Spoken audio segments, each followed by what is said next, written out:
உலக கல்லீரல் தினம் 2025 19 ஏப்ரல் வருஷம் கொண்டாடுறோம்.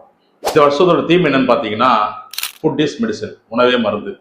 4 பில்லர்ஸ் ஆஃப் லிவர் என்னெல்லாம் பார்த்தீங்கன்னா, முதல்ல நியூட்ரிஷன், ரெண்டாவது ஸ்லீப், மூணாவது ரிலாக்ஸேஷன், நாலாவது எக்ஸசைஸ்.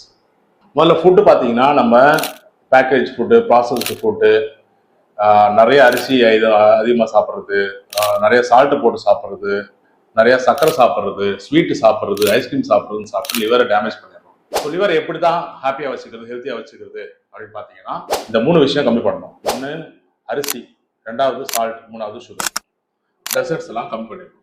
ஸோ இதை பண்ணும்போது நம்ம லிவர் ஹெல்த்தியாக இருக்கும். என்னெல்லாம் சாப்பிடணும்? லெமன் சால்ட்டு போட்டு, கொஞ்சமாக சால்ட்டு போட்டு லெமன் ஜூஸ் டெய்லி குடிக்கலாம், லிவர் ஹாப்பியாக இருக்கும்.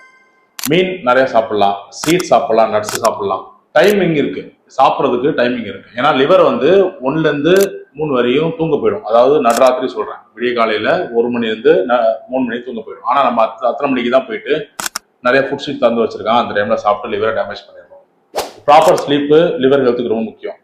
நைட்டு 10 மணிலேருந்து விடிய காலை 2 மணி வரையும் கண்டிப்பா தூங்கணும், லிவர் ரொம்ப சந்தோஷமா இருக்கும். அடுத்த விஷயம் ரிலாக்ஸேஷன். யாருமே ரிலாக்ஸ் ஆகிறதே இல்லை, நாளைக்கு என்ன ஓடிக்கிட்டே இருக்கும். இந்த ரிலாக்ஸேஷனும் உங்கள் லிவரை ஹாப்பியாக வச்சுக்கும். கடைசியாக எக்ஸசைஸ். டெய்லியும் ஒரு 30 to 45 minutes கண்டிப்பாக எக்ஸசைஸ் பண்ணிட்டு தண்ணி நல்லா குடிச்சிங்கன்னா லிவர் ஹாப்பியாக இருக்கும், நீங்களும் ஹாப்பியாக வாழலாம்.